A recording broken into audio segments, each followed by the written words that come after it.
So, where's my guy? Huh? There he is! Woo-hoo-hoo! The Mandalorian and Grogu is about to blow your mind with everything it has in store.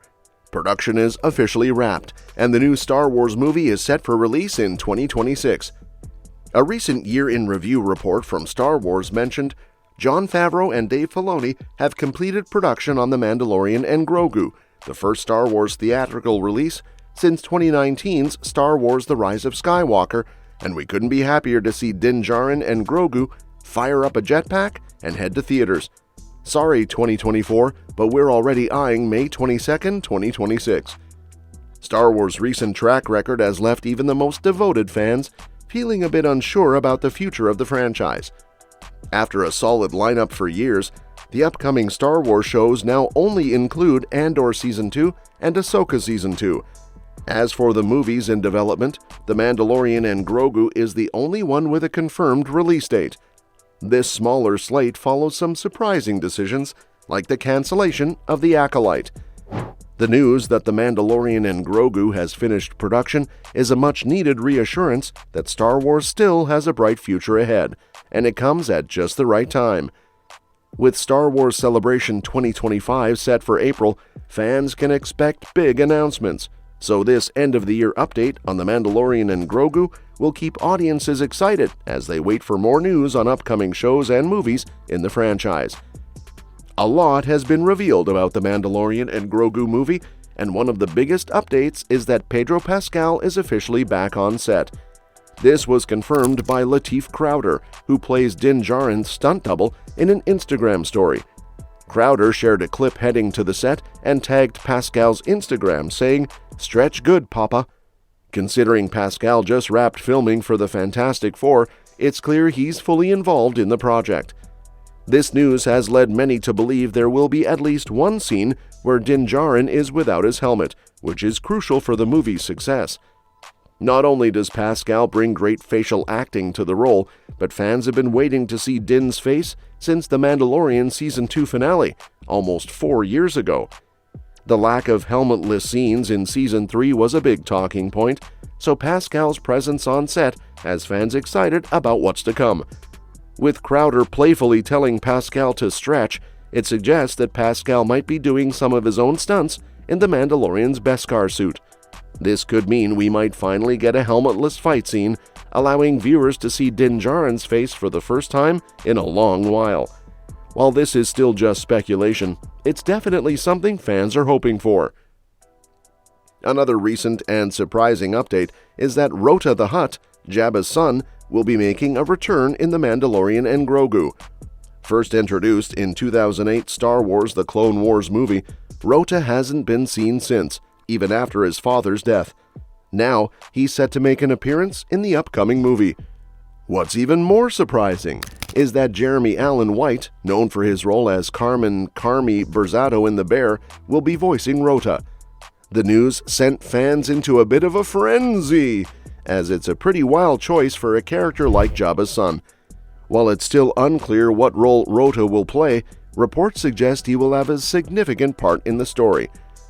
A recent surprise update reveals that a minor villain from The Mandalorian Season 3 will be returning in The Mandalorian and Grogu with a likely expanded role. Johnny Coyne played the character Imperial Warlord on the Imperial Shadow Council in Season 3, Episode 7, Chapter 23, The Spies. Though he was more of a background figure in that episode, his return in the movie suggests that he'll have a much bigger impact. The death of Moff Gideon at the end of Season 3 likely left the Imperial Shadow Council in disarray. With Grand Admiral Thrawn's return to the galaxy, he could take charge and assign more responsibilities to figures like Coyne's Warlord, possibly directing him to target hyperspace lanes to spread chaos. This idea of plundering hyperspace lanes is also explored in Star Wars Skeleton Crew, which could lay the groundwork for Coyne's Warlord to take center stage in the movie.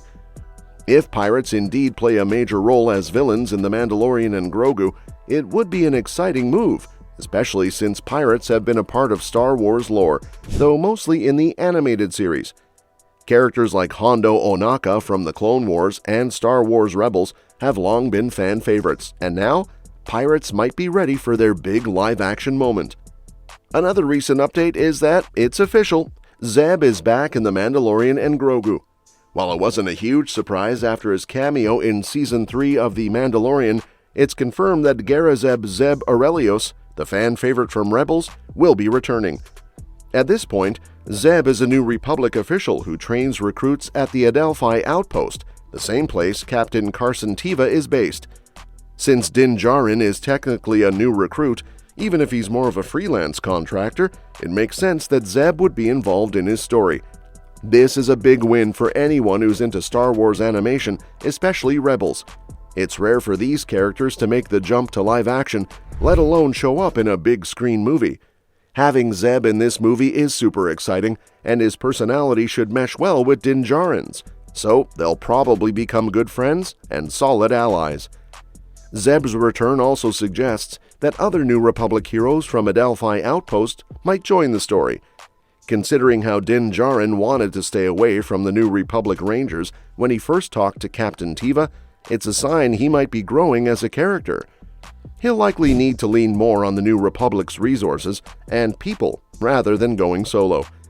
This could open the door to new characters and friendships for Din, which would definitely raise the emotional stakes when things get intense. Plus, it'll add to Din's growing network of allies across the galaxy, giving him backup in pretty much any situation. Now, for some fans, one of the biggest moments in the exclusive Mandalorian and Grogu footage shown at D23 wasn't just Zeb's return, it was the Razor Crest coming back. Of course, it's not Din Djarin's original ship, which was destroyed by Moff Gideon in The Mandalorian Season 2 on Tython, but it looks like a similar model. This is exciting for anyone hoping Din would get an upgrade, especially since his N1 starfighter just isn't cutting it anymore with his growing family. The return of a Razor Crest also seems to hint at Din's character arc in the movie. When the original Razor Crest was destroyed, it symbolized Din leaving his old life behind as a lone bounty hunter, especially after meeting Grogu. Now that he's rediscovered who he is, both with and without Grogu, he's ready to return to familiar things with a fresh and healthier perspective. The last big thing is Grogu working more independently. In the movie footage, he's seen going off on his own during a mission, which makes sense given what we saw at the end of The Mandalorian Season 3. The armorer had tasked Din with training Grogu as a Mandalorian apprentice, and it looks like Grogu's training has paid off. Din now trusts him enough to go solo. Grogu's already proven himself, saving Din's life multiple times, including once all on his own, with just his IG-12 mech suit. It'll be exciting to see how much more Grogu has grown and earned his independence since the show. Well, there's so much to look forward to with The Mandalorian and Grogu. Let me know what you are most excited about for the movie: Din's new ship, Grogu's evolution, or something else. Let me know in the comments, and don't forget to hit that subscribe button for more updates on everything Star Wars. We'll see you next time.